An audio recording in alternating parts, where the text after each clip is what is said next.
This is the VOA Special English Education Report. Question: which program is in Guinness World Records as the world's longest-running TV quiz show? Answer: it's Academic, a Saturday morning program for high school students. The show has aired in the Washington area for 50 years.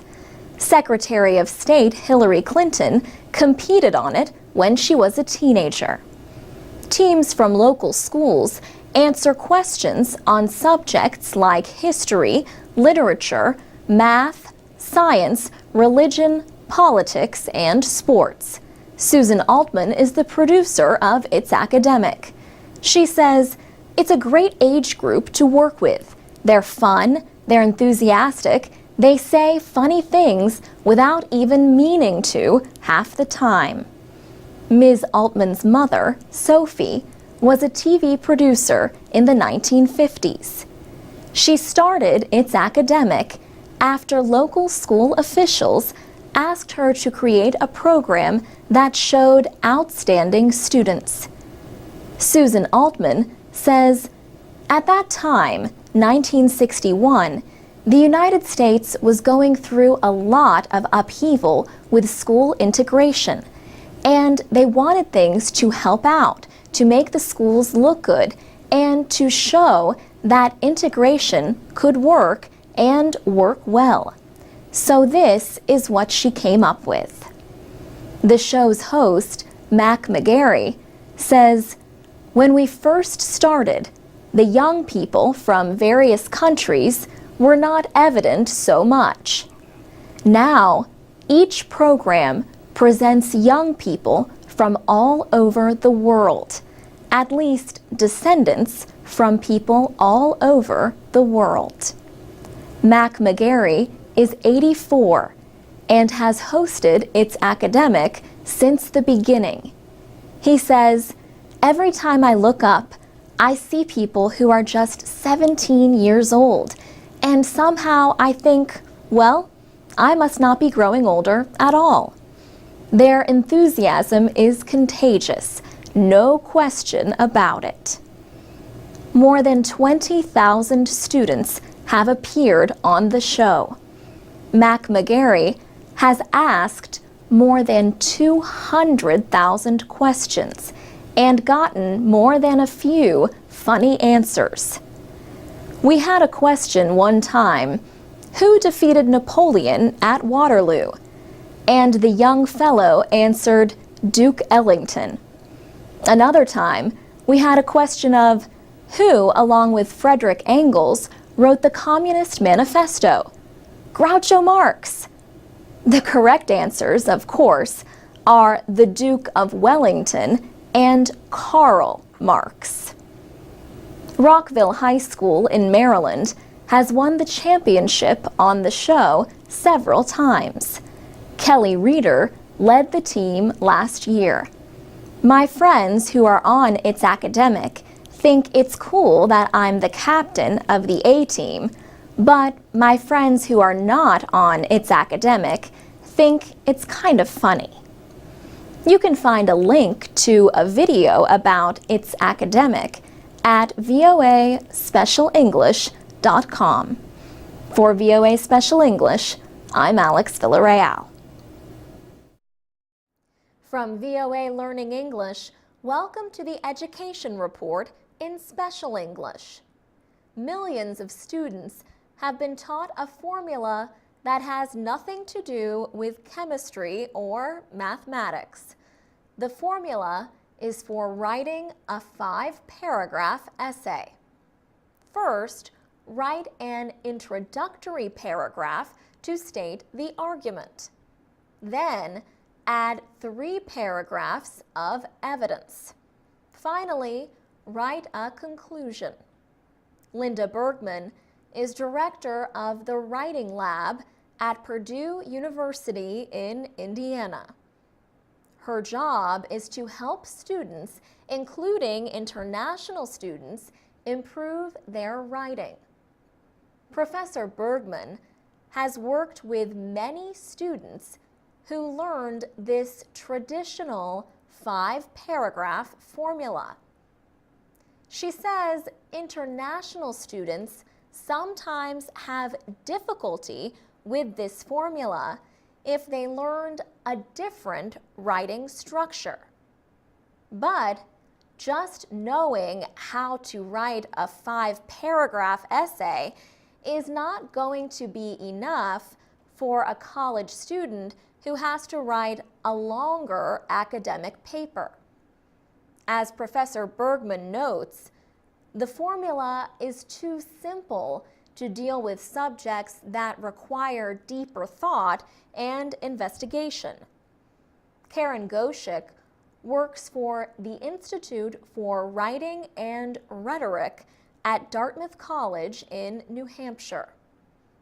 The Institute has a big library of online writing materials on its website. So, what are the qualities that make up good writing? Karen Goshik says there are no simple answers, except maybe for one. That is, there is no formula that students can follow to guarantee a well-written paper. In some cultures, students organize their paragraphs to build toward the main idea at the end of the paper. American college students are usually expected to state their thesis at the beginning of their paper. And American professors generally want students to use short sentences. For VOA Learning English, I'm Alex Villarreal.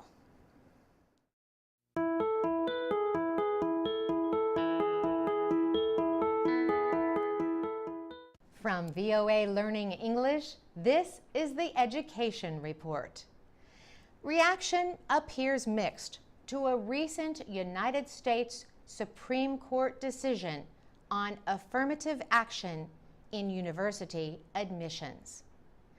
Affirmative action in admissions means that schools give special consideration to some racial or ethnic minorities. The goal is to create a more diverse campus and to give more opportunities to groups that are underrepresented in higher education. The Supreme Court ruled that race can be one of many factors considered when a student applies to a college or university. The court said education benefits from having diverse student populations.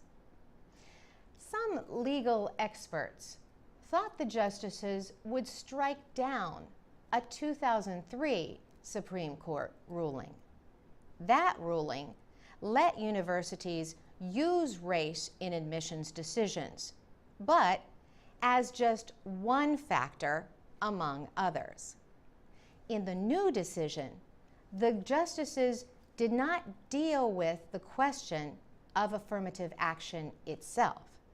Instead, the justices sent the case back to a lower court for further consideration. A white woman who had been denied admission to the University of Texas at Austin brought the case. Abigail Fisher argued that it was wrong to reject her when minority students with similar grades and test scores were accepted because of affirmative action. Wade Henderson is president of the Leadership Conference on Civil and Human Rights. He said the new decision confirms that race can be a factor in admissions. Ada Malloy is with the nonprofit American Council on Education. She says many schools do not generally give special consideration to race or ethnicity of applicants. For VOA Learning English, I'm Carolyn Presutti.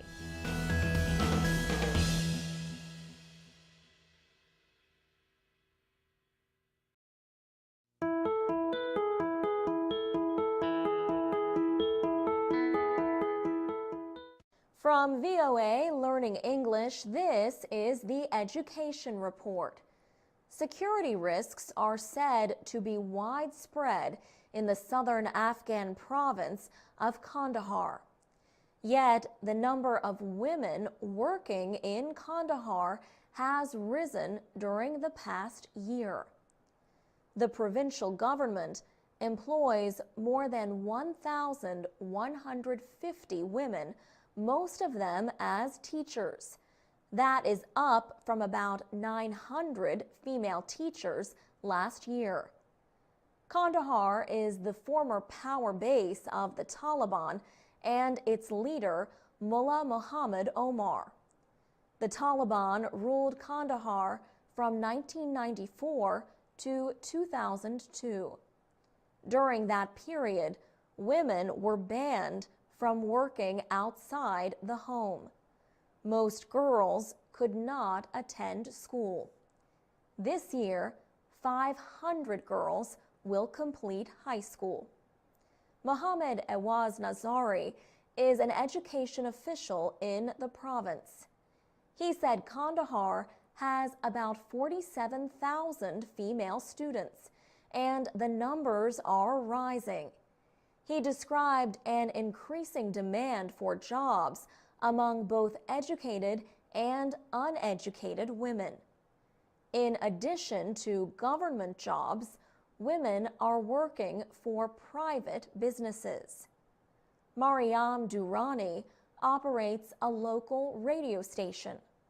She says women in Kandahar need more job opportunities, but she adds they must strengthen the gains they have already made. A non-governmental group, the Afghan School Project, has given women scholarships that can lead to careers. The recipients attend programs at the Kandahar Institute of Modern Studies. The institute offers training in business management, information technology, English, and communications. Some Afghans have expressed concern that the Taliban could regain power after international forces leave Afghanistan. And they say the progress of women's rights could be lost if that happens. For VOA Learning English, I'm Alex Villarreal.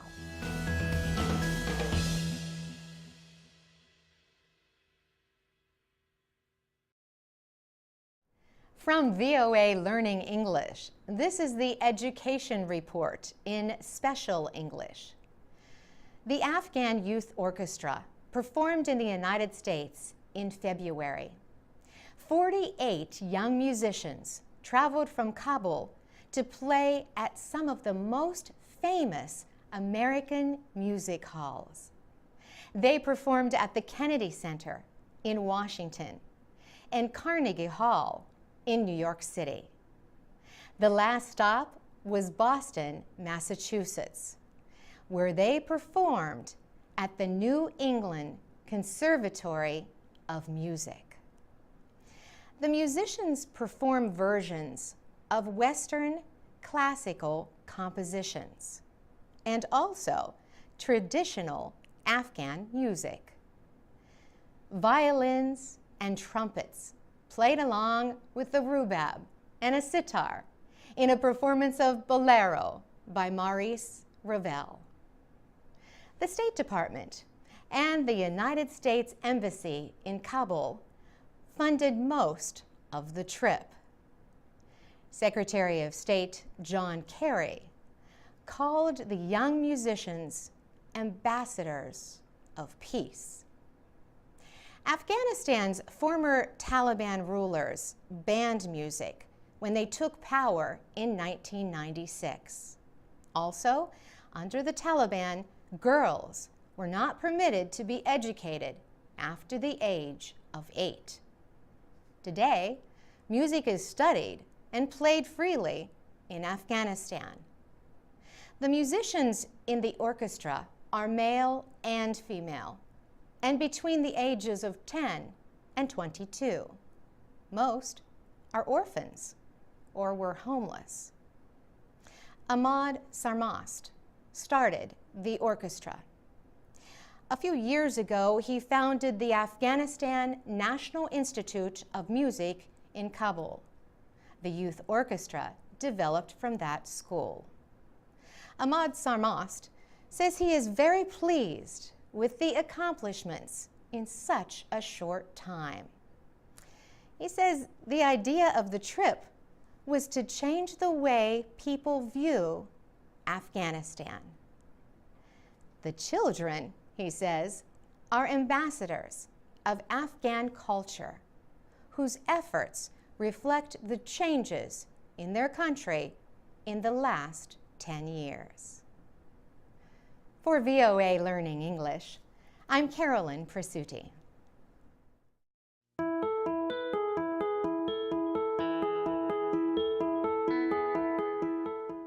From VOA Learning English, this is the Education Report. American educators plan to launch 50 new schools in Kenya. The new schools of Bridge International Academies are set to open in January, at the beginning of Kenya's school year.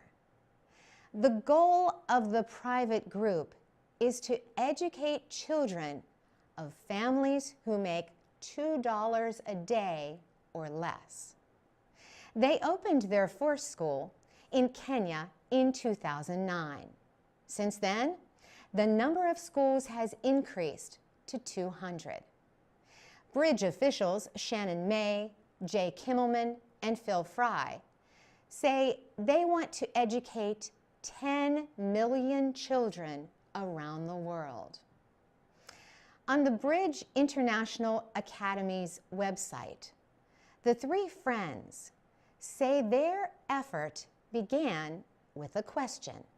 They asked why there were no plans to educate all the world's poorest children. They expect their early education business to make a profit, even though it is designed for very poor areas. Their low-cost plan uses new technology to help teachers and to follow student progress. It also tracks operations in each school. They call this new system Academy in a Box. Every Bridge teacher uses a Nook e-reader.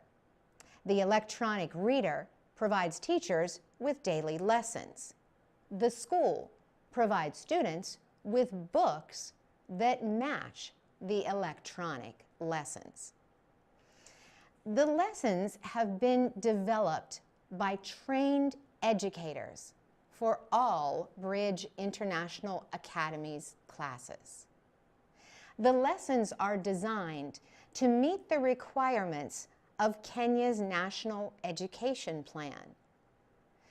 Bridge's large class sizes and teaching methods are not usual in the schools of developed countries. They are not considered the best for learning. Yet, supporters say the Bridge operation compares well with public education in Kenya. The average cost to attend a Bridge school is about $5 a month. For VOA Learning English, I'm Carolyn Presutti.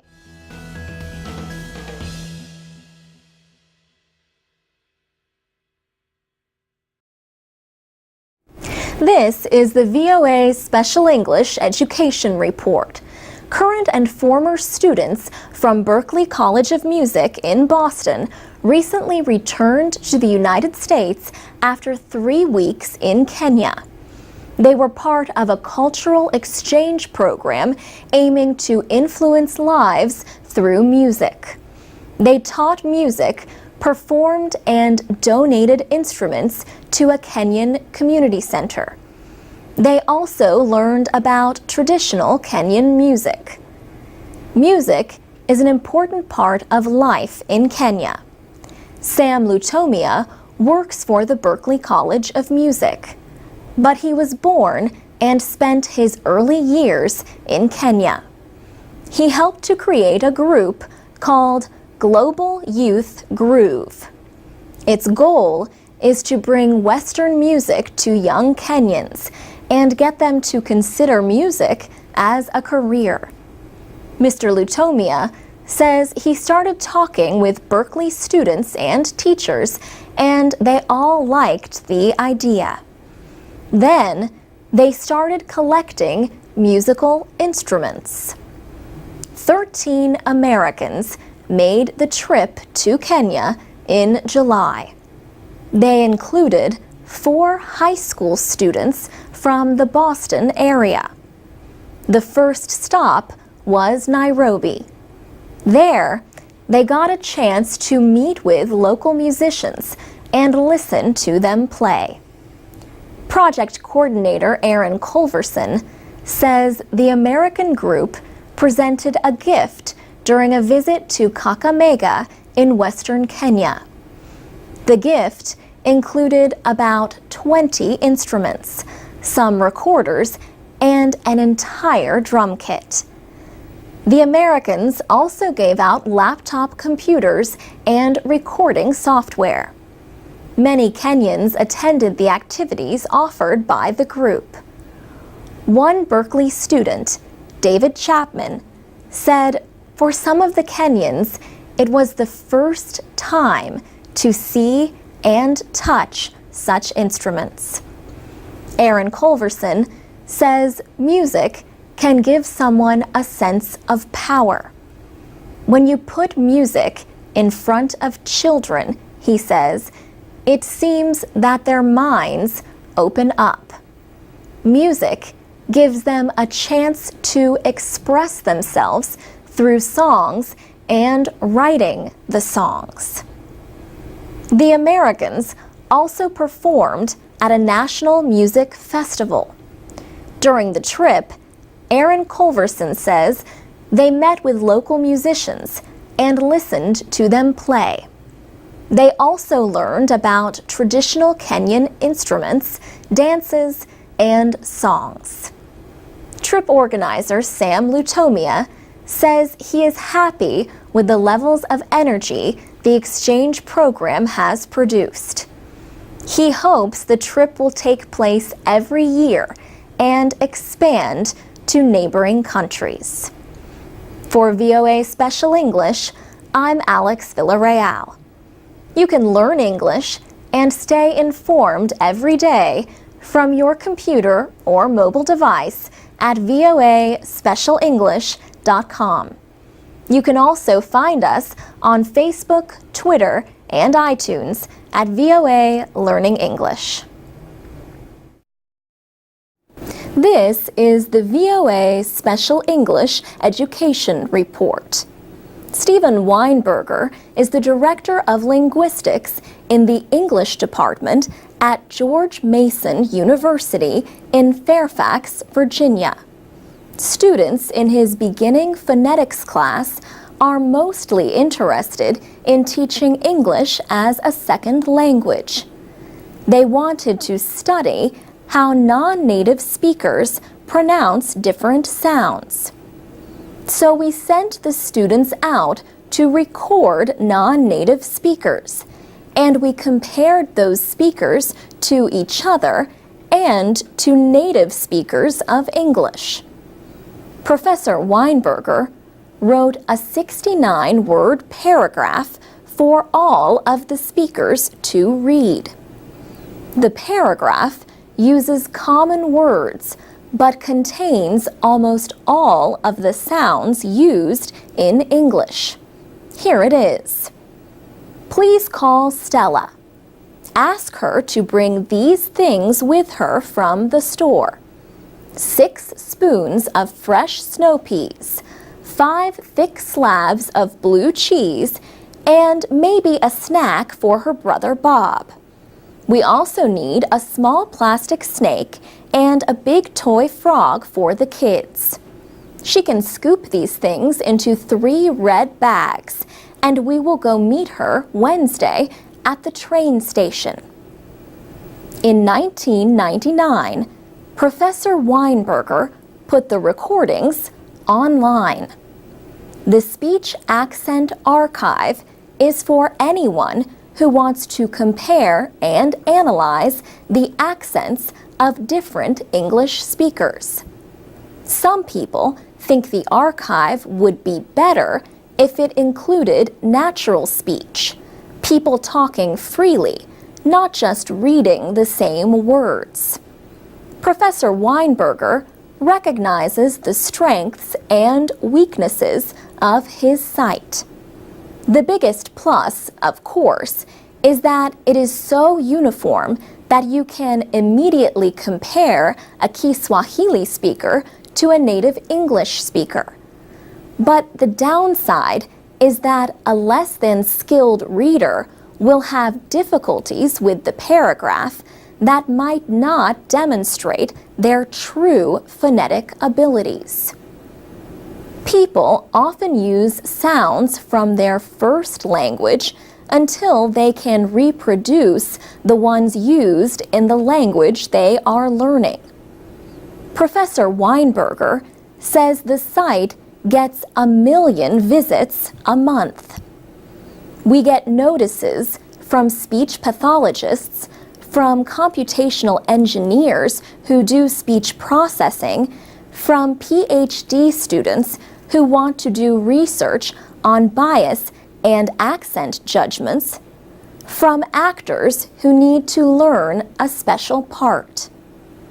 The archive contains more than 1,500 recordings. Professor Weinberger would like more people to send in their own samples. There are about 6,000 languages in the world today. The archive only has samples from about 350 of them. For VOA Special English, I'm Alex Villarreal. This is the VOA Special English Education Report. This week on our program, we answer a question from Japan. A listener named Maki would like to know if the test known as the TOEIC is popular in the United States. TOEIC is the test of English for international communication. It measures the ability of people to communicate in the workplace using everyday English. The Educational Testing Service in Princeton, New Jersey, develops and administers the TOEIC. It says more than 9,000 organizations use the test in more than 90 countries. Each year, the TOEIC is taken in the United States about 20,000 times. So how popular does that make it?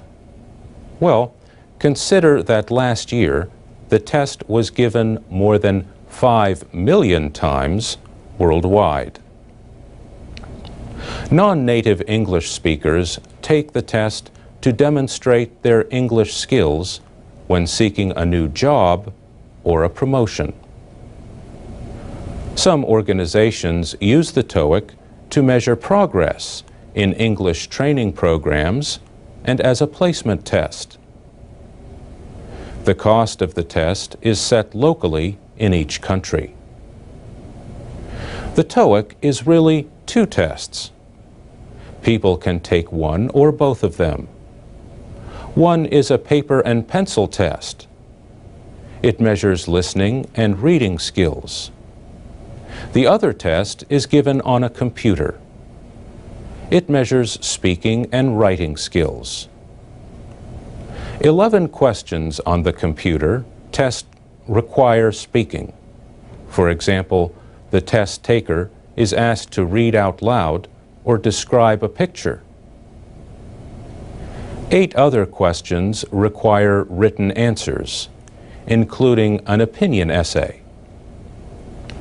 We visited the ETS website for more information about the TOEIC, but one of the first things we saw was a warning about a phishing scam.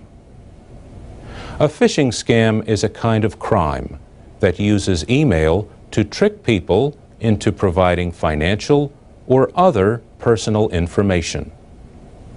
In this case, the emails claim to be from the Educational Testing Service.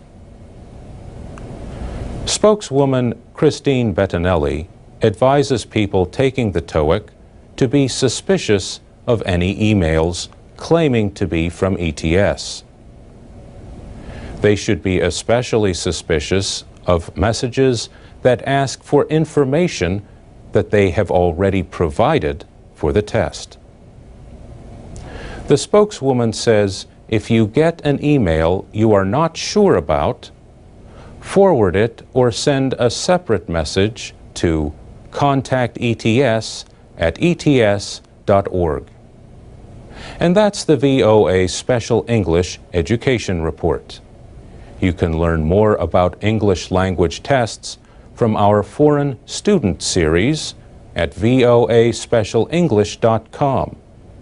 You can also find transcripts, podcasts, and captioned videos of our reports, and post comments and questions. This is the VOA Special English Education Report. Last time, we talked about massive open online courses, also called MOOCs. Tens of thousands, or even more people, can take these classes all at once. You can be anywhere in the world to take a MOOC. All you need is a computer and a network connection. MOOCs add to a tradition of what is known as distance learning. For years, many colleges have offered classes that are taught partly or mostly online. MOOCs are available in subjects like computer science, engineering, or mechanics. Can MOOCs in subjects like arts or the humanities be as effective? Scott Anderson teaches philosophy at the University of British Columbia in Canada. He sees both good and bad sides to online courses. Mr. Anderson believes that some parts are fine. For example, when a teacher gives a presentation to the class, there is no special reason why students need to be physically present to hear it. And he says there is no reason why they need to be physically present to do readings. Mr. Anderson says increased numbers of people taking MOOCs can mean less communication between students and teachers.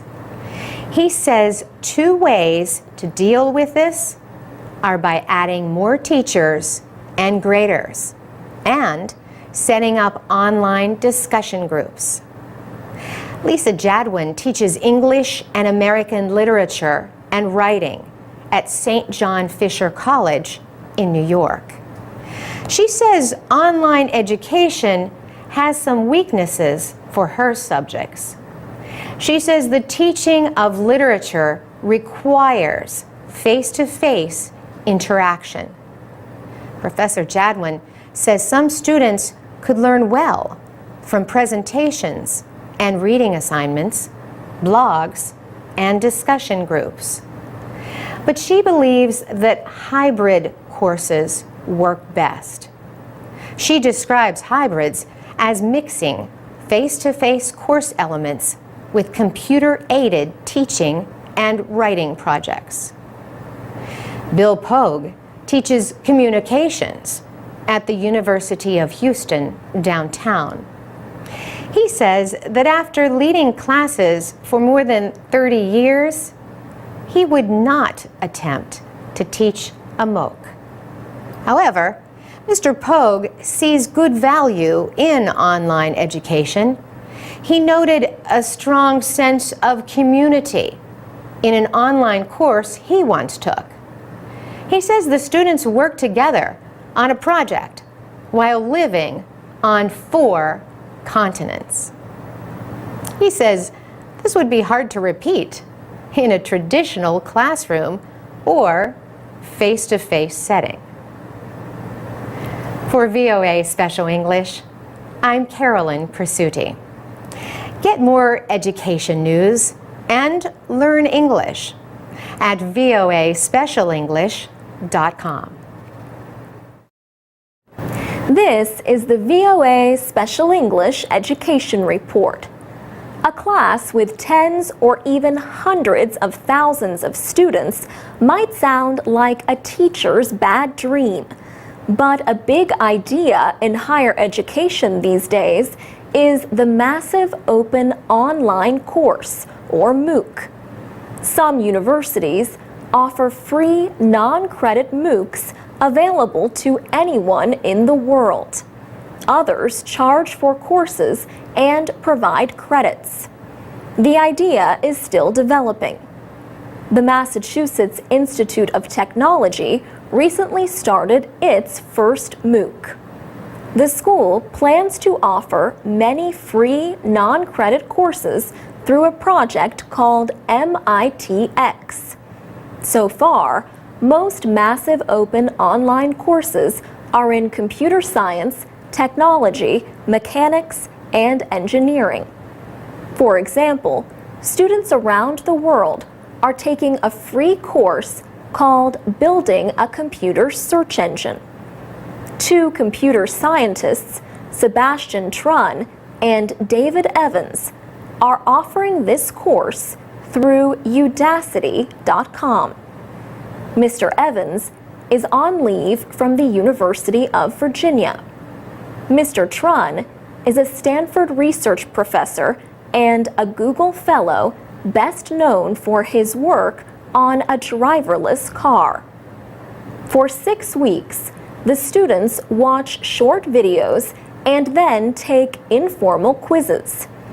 Mr. Evans says the quizzes are part of the lecture to keep students engaged and keep them thinking. The quizzes are not graded, and students can try them as often as they want, whenever they want. They can also watch the videos repeatedly.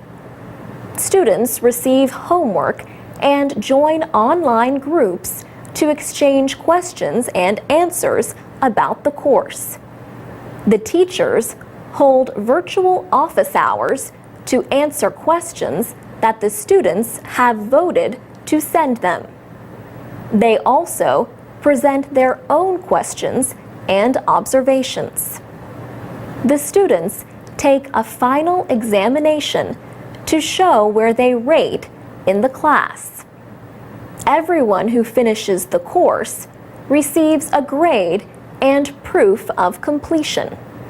Top students get letters documenting their work. Mr. Trun started Udacity, which supports free MOOCs.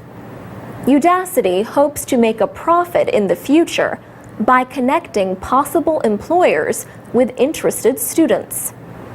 On his Stanford homepage, he says he wants to democratize education. Education, he says, should be free, accessible for all, everywhere, and anytime. David Evans says online courses can deliver high-quality education to many more students at much lower cost, but he recognizes the limits.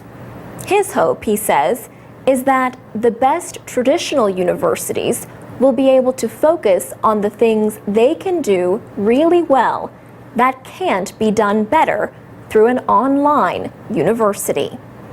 For VOA Special English, I'm Alex Villarreal. I'm Alex Villarreal with the VOA Special English Education Report. Some students get so nervous before a test they do poorly, even if they know the material. Sion Bylock is a psychology professor at the University of Chicago in Illinois. She has studied these highly anxious test takers. She says students might even start worrying about whether this exam is going to prevent them from getting into the college they want. She says when students worry, they use up attention and memory resources that could be used on the test. Professor Bylock and another researcher, Gerardo Ramirez, have developed a possible solution. Just before an exam, highly anxious test takers spend 10 minutes writing about their worries about the test. She said when students write about their worries on paper, they think about the worst that could happen. They might realize it is not as bad as they thought it was. And writing about it prevents these thoughts from popping up when they are taking the test.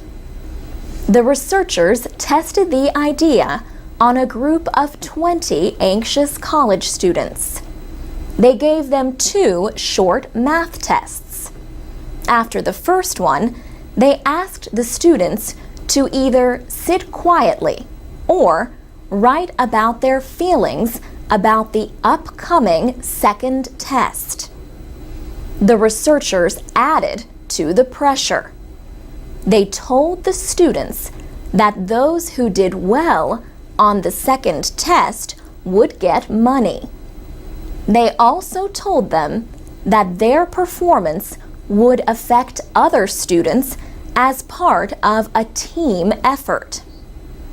Professor Bylock says those who sat quietly scored an average of 12% worse on the second test.